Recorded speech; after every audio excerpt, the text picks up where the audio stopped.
Well, next, the Music Matters Soapbox, in which we give leading figures the chance to present an issue that they reckon warrants further debate.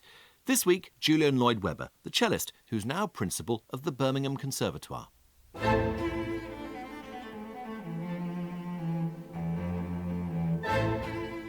Rather too many years ago for my liking, I was scheduled to play Saint-Saëns' first cello concerto with what was then known as the BBC Northern Symphony Orchestra.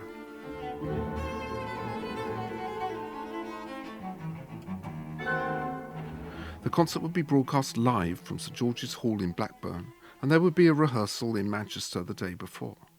I was never one to let my managers decide where I should stay, so I began delving into my stock of hotel guides to see if I could discover an agreeable hostelry anywhere near the concert venue, which is when I stumbled across this seminal sentence. As the landlords are musical, there is no music. And this is precisely the point. Complaints about pipe music are often met with the question, so you don't like music then? But if music's any good, it deserves to be listened to, not merely to drivel away in the background like an incontinent oral pollutant. Piped music, canned music, muzak, whatever you call it, is a curse of our age, an insidious cancer in our society that has eaten away at our right to choose. And the plague of muzak has reached such epidemic proportions that choice is no longer part of the equation. While muzak will not kill you, it's certainly become a disease from which there is no escape.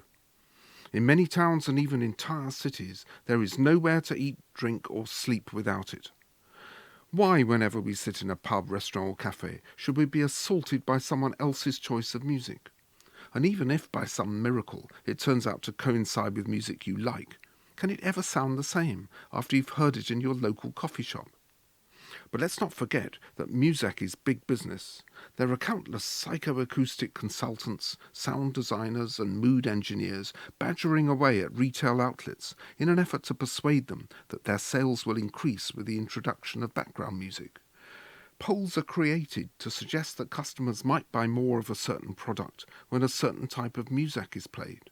But they never take into account the shoppers who have avoided the place completely because they're fed up with suffering in anything but silence. All kinds of arguments are employed to promote background music. The latest ruse, being propagated by organisations as diverse as high street banks and blood donor clinics, is that it helps to preserve confidentiality. Yet this is obviously rubbish, as people merely shout louder to make themselves heard above the noise, which is especially unfortunate for the customer who unwittingly blurts out their bank details to all and sundry during that sudden silence between two tracks. Far from preserving confidentiality, muzak is more likely to cause misunderstandings between staff and customers, which is not a good idea, either in banks or blood banks. Background music is a sure sign that a proprietor doesn't have confidence in what their establishment has to offer. And it's no coincidence that the very finest hotels, restaurants and pubs almost never have it. So is there anything that we can do about this scourge? There is one consumer organisation that has been campaigning valiantly against pipe music for many years. But ultimately the answer will be about money.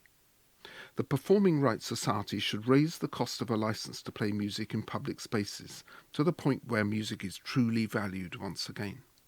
But until then, please vote with your feet and give your business to the musical proprietor who likes to hear his music fresh, not canned.